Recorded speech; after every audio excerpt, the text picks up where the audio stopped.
नमस्कार प्यारे दर्शकों, मैं आपका ज्योतिष मित्र आदित्य द्विवेदी। अगर आप अपनी कुंडली का परामर्श चाहते हैं, अपने प्रश्नों के उत्तर चाहते हैं, समस्याओं का समाधान चाहते हैं, खराब ग्रह दशाओं के उपाय जानना चाहते हैं, कुंडली मिलान करवाना चाहते हैं या किसी शुभ मुहूर्त के बारे में जानकारी लेना चाहते हैं, तो आप हमारे नंबर पर हमें कॉल कर सकते हैं या व्हाट्सएप मैसेज कर सकते हैं। जन्म कुंडली विश्लेषण में 25 जनवरी 2014 14:24 और औरंगाबाद महाराष्ट्र का जन्म है। इस कुंडली की विवेचना करेंगे। सबसे पहले ग्रह स्पष्ट देखेंगे। वृषभ लगन की कुंडली है, यानी लगन का स्वामी शुक्र है। लगन की डिग्री 19 अंश पर है। लगन रोहिणी नक्षत्र में है। लगन में शुक्र की राशि है और लगन चंद्रमा के नक्षत्र में है, यानी शुभ ग्रह की राशि भी है, शुभ ग्रह का नक्षत्र भी है। सूर्य कुंडली में मकर राशि में है, 11 अंश पर है, श्रवण नक्षत्र में है। अब सूर्य महाराज शनि की राशि में है और चंद्रमा के नक्षत्र में है। चंद्रमा कुंडली में तुला राशि पर है, यानी इनकी राशि तुला है, 25 अंश का है, विशाखा नक्षत्र में है। चंद्रमा शुक्र की राशि में और गुरु के नक्षत्र में है। चंद्रमा का गुरु के नक्षत्र में होना अच्छा है। मंगल कन्या राशि में है, 27 अंश का है, चित्रा नक्षत्र में है। बुध की राशि है, यानी मंगल बुध की राशि में है और मंगल अपने ही नक्षत्र में है। बुध कुंडली में मकर राशि में है, यानी सूर्य के साथ है, 27 अंश पर है, धनिष्ठा नक्षत्र में है। बुध शनि की राशि और मंगल के नक्षत्र में है। गुरु कुंडली में वक्री होकर के मिथुन राशि में 18 अंश का है, आर्द्रा नक्षत्र में है। गुरु बुध के राशि में और राहु के नक्षत्र में है। शुक्र कुंडली में धनु राशि में है, 20 अंश का है, पूर्वाषाढ़ा नक्षत्र में है। शुक्र गुरु की राशि में है और शुक्र के नक्षत्र में है, अपने ही नक्षत्र में शुक्र है।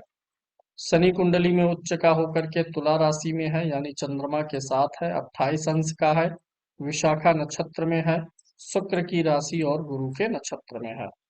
राहु कुंडली में तुला राशि में है, यानी शनि के साथ ही है, 8 अंश का है, स्वाति नक्षत्र में है। शुक्र की राशि में और राहु अपने ही नक्षत्र में है। केतु कुंडली में मेष राशि में है, 8 अंश का है, अश्विनी नक्षत्र में है। मंगल की राशि और केतु अपने ही नक्षत्र में बैठा है। चंद्रमा 25 अंश का है, शनि 28 का है, राहु 8 का है। तो यहाँ पे जो ये चंद्रमा का अंश है 25, इसके आगे कौन बैठा है? शनि।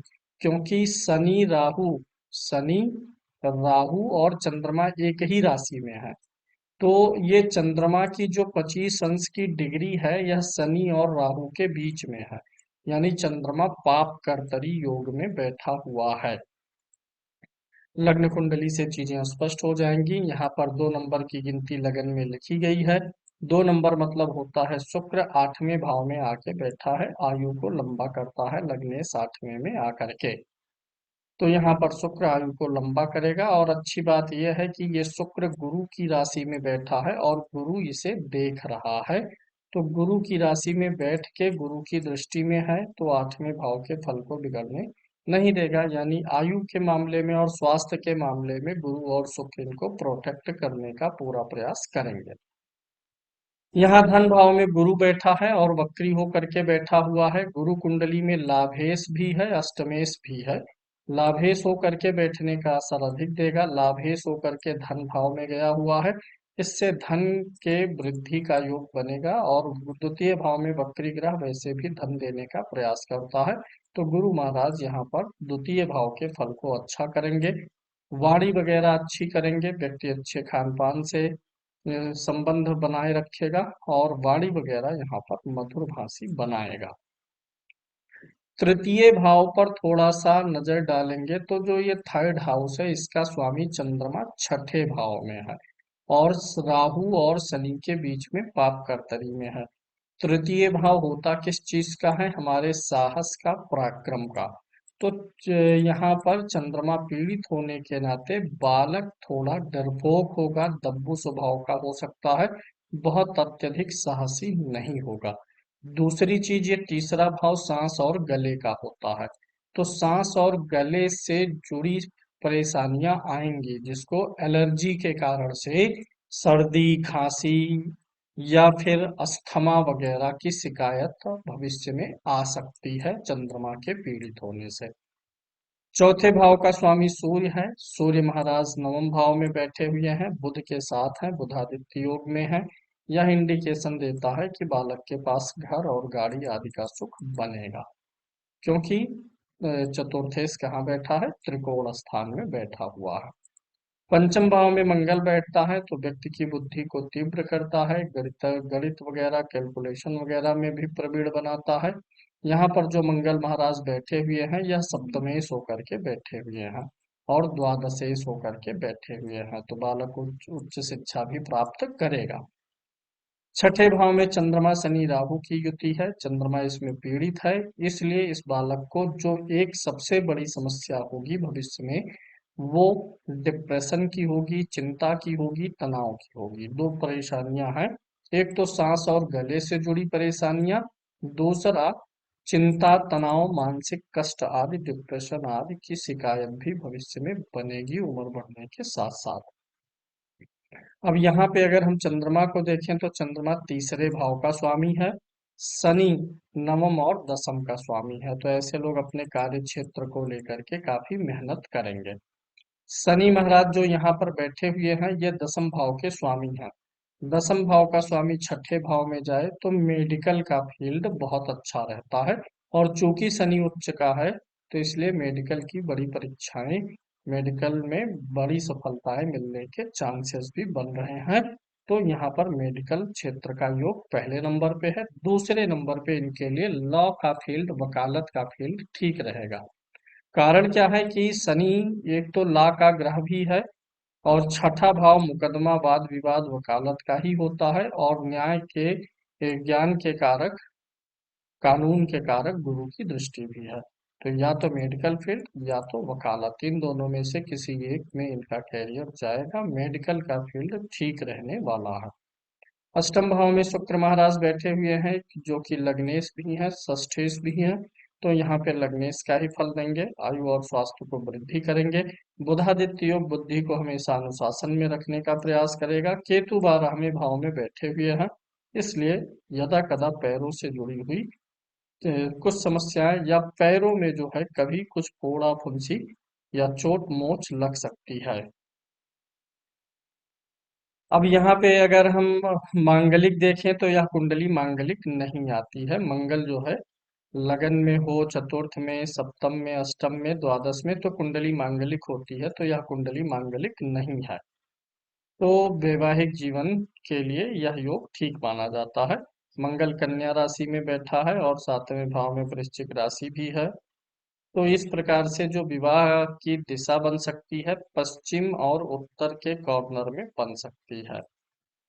इस कुंडली में अगर हम देखें तो शनि चंद्रमा की जो युति हुई है, इसको विषदोष बोलते हैं, और राहु भी चंद्रमा से युति कर रहा है, तो इसको ग्रह दोष बोलते हैं। इस कुंडली का सबसे वीक पॉइंट चंद्रमा है, जो मानसिक रूप से व्यथित, पीड़ित, तनाव, डिप्रेशन, मन का भटकाव आदि देगा। तो इसमें दो शांति करानी चाहिए इनको, राहु, चंद्रमा और शनि, इन तीन ग्रहों का जप करवा के हवन बिल्कुल करवा देना चाहिए, क्योंकि अभी बालक है, तो उम्र उतनी अधिक है नहीं।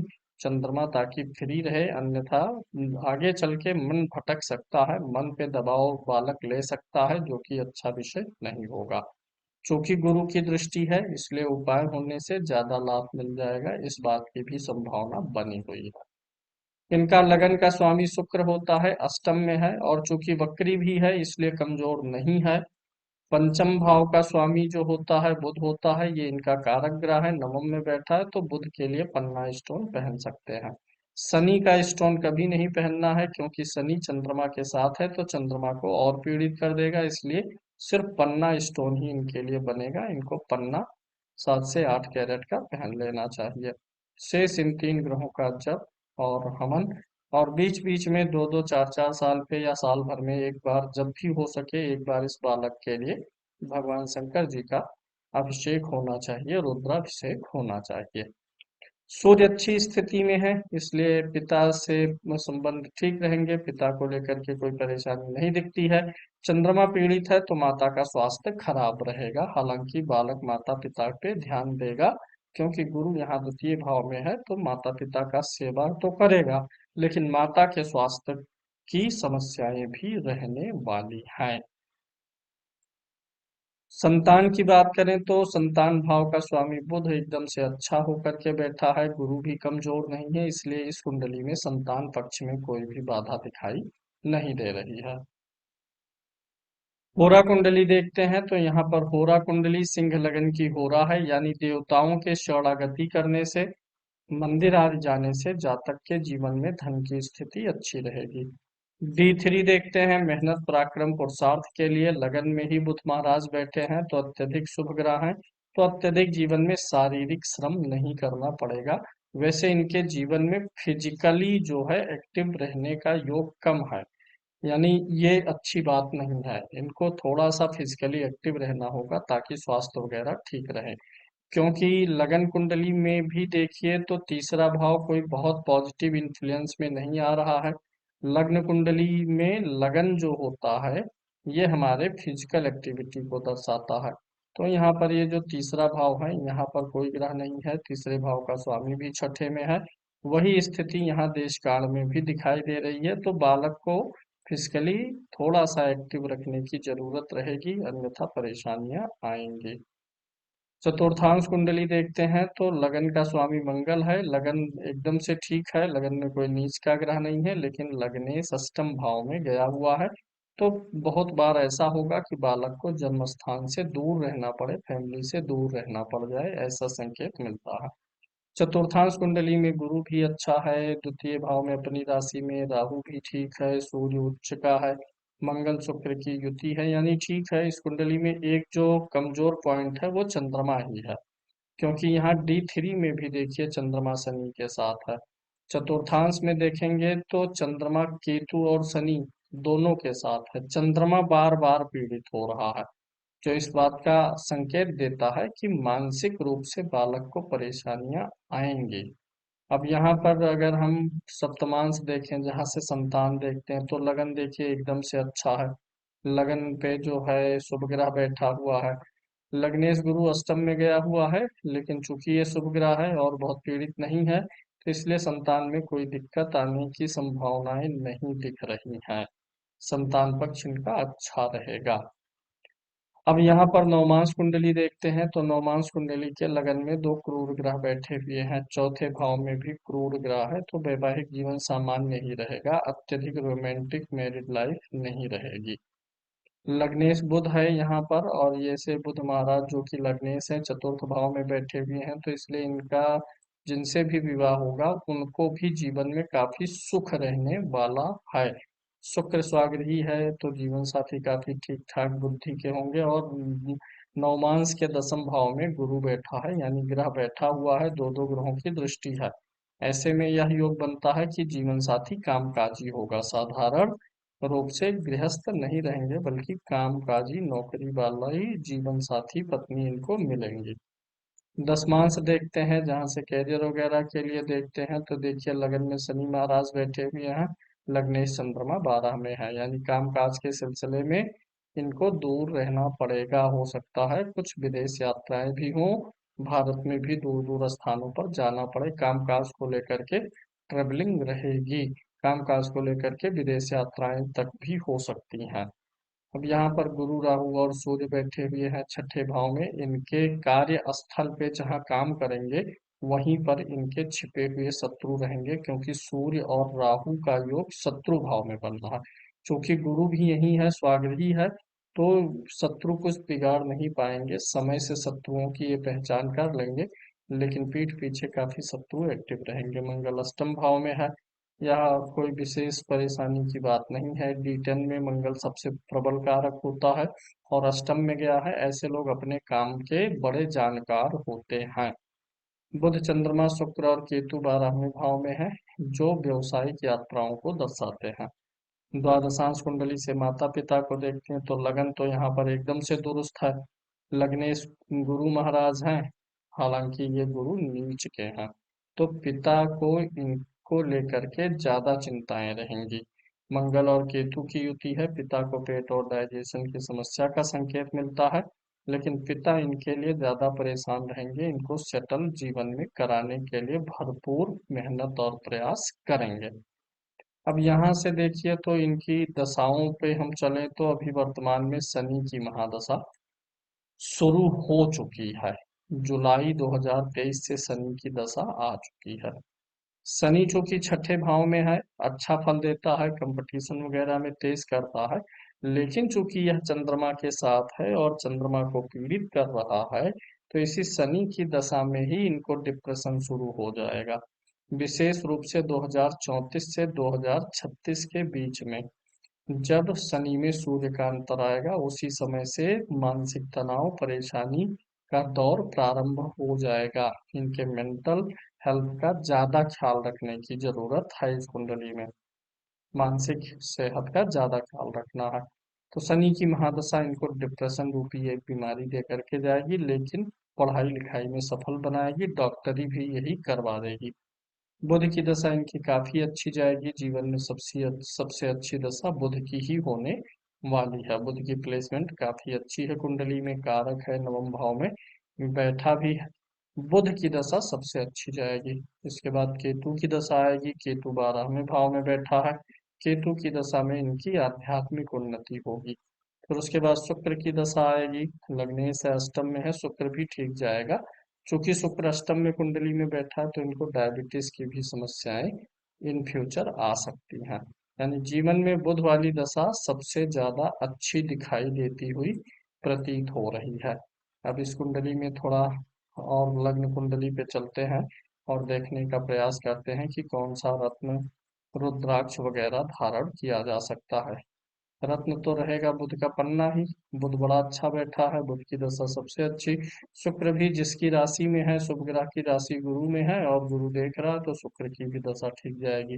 केतु गड़बड़ है, 12वें भाव का है, तो थोड़ा सा मोह माया से विरक्त करेगा। चूंकि शनि भी चंद्रमा के साथ है, तो इसलिए थोड़ा सा विरक्ति का योग है, यानी आध्यात्मिक उन्नति भी ठीक ठाक हो जाएगी। करना क्या है यहाँ पे, बुध के लिए सिर्फ स्टोन पहनाना है।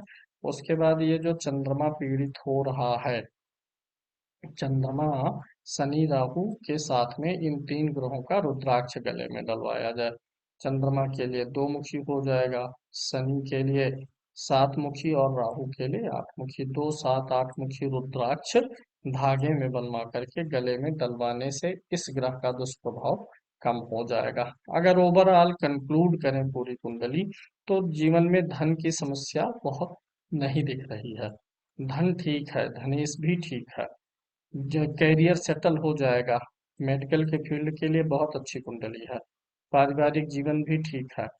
गड़बड़ है तो यहाँ पर मानसिक स्वास्थ्य, इनको जो सबसे बड़ी जीवन की समस्याएं बनेगी, वो मानसिक स्वास्थ्य, नींद ना आना, मानसिक रूप से भ्रमित होना, किसी भी चीज में प्रसन्नता का अभाव रहेगा।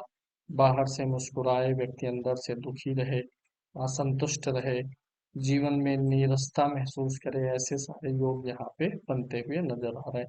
वैवाहिक जीवन वगैरह ठीक रहेगा, चूंकि सप्तमेश मंगल है, पंचम में गया है, तो ऐसे में कोई बहुत विशेष ऐसे ही संयोग नहीं बन रहे हैं कि जातक जो है प्रेम विवाह ही करे। लेकिन फिर भी सप्तमेश पंचम में जाता है, तो जातक की प्रेम विवाह की इच्छा होती है, तो कुछ संभावनाएं प्रेम विवाह की भी बनी रहेंगी।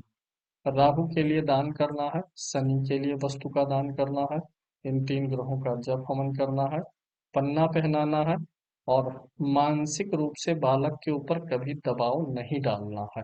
बालक को अपने उम्मीद, अपेक्षा और एक्सपेक्टेशन के बोझ के तले दबाने का प्रयास बिल्कुल नहीं करना है। नॉर्मली बालक को पढ़ने लिखने देना है, ग्रोथ करने देना है, क्योंकि ये हर छोटी छोटी बात का तनाव ले लेगा, चिंता इसके ऊपर हावी हो सकती है। इसी एक चीज का ख्याल रखना है। चूंकि इनकी वृषभ लगन की कुंडली है, यहाँ पर बुध की राशि है, तो इनके लिए जो देवता बन सकते हैं, अच्छे देवता जिनकी ये उपासना करें, वो भगवान गणेश जी बनेंगे। भगवान गणेश की उपासना करना इनके लिए ठीक रहेगा। इससे इनकी कुंडली के ग्रह भी ज्यादा अच्छे फल प्रदान करने का प्रयास करेंगे। अभी इनकी सर्वाष्टक वर्ग की कुंडली पे चर्चा करते हैं। तो लगन में 31 बिंदु मिले हुए हैं जो अच्छे आयु और स्वास्थ्य को दर्शाएगा। लगन मजबूत होने से कुंडली के दुर्योग जो होते हैं उनके दुष्प्रभाव को कम कर देता है। धन भाव में 28 बिंदु बने हुए हैं और व्यय भाव में 26 है। ये जो व्यय भाव होता है इसके पॉइंट की संख्या धन भाव से कम होनी चाहिए, जो कि है। धन भाव के पॉइंट और लाभ भाव के पॉइंट व्यय से अधिक हैं, यानी इस बालक के जीवन में आर्थिक उपद्रव आने की संभावनाएं कम रहेंगी। तृतीय भाव में 28 बिंदु है। एवरेज बिंदु जो होते हैं वो 28 ही होते हैं। तो शारीरिक रूप से थोड़ा और ज्यादा इनको एक्टिव होना पड़ेगा। और चतुर्थ भाव में 32 पॉइंट है, यानी भूमि भवन वाहन का सुख अच्छा रहेगा। संतान भाव में 21 बिंदु है। संतान बहुत कुछ सेवा भाव इनकी संतान इनके लिए करेगी, इसमें थोड़ा सा यह योग कमजोर हो जाता है। छठे भाव में 35 पॉइंट है, यह अच्छी बात है क्योंकि छठे भाव में ही इनके राहु शनि और चंद्रमा बैठे हैं, दुर्योग बना है, ग्रहण दोष और विष दोष, इसलिए ये भाव मजबूत हो गया 35 पॉइंट मिलने से। तो दुर्योग का प्रभाव जो है जीवन को बर्बाद नहीं होने देगा, बहुत व्यापक दुष्प्रभाव नहीं पड़ने देगा। लगन में 31 है और सप्तम में 30 है, यानी पति पत्नी के स्वभाव में ज्यादा अंतर नहीं होगा। पति पत्नी का जो लिविंग स्टैंडर्ड होगा उसमें ज्यादा अंतर नहीं रहेगा। अष्टम भाव में 24 पॉइंट है, तो ये अच्छी बात मानी जाती है। कम पॉइंट होना जीवन को थोड़ा इजी कर देता है। भाग्य का साथ कम है। भाग्य भाव में 24 पॉइंट है, कर्म भाव में 24 है, यानी भाग्य और कर्म ये दोनों इनका बराबर बराबर चलेगा। जितना भाग्य साथ देगा उतना कर्म करेंगे, जितना कर्म करेंगे उतना भाग्य साथ देगा। लाभ भाव काफी अच्छा है, 34 पॉइंट है। सारी इच्छाएं मनोकामनाओं की सिद्धि होने का योग यहाँ पर बना हुआ है। तो अष्टक वर्ग की कुंडली इनकी ठीक है, अच्छी दिखाई दे रही है क्योंकि लगन बलवान है, औसत से अधिक बिंदु हैं। तो ये काफी अच्छा हो जाता है। जब भी कोई ग्रह वृषभ राशि में गोचर करेगा तो इनको अच्छा फल देगा।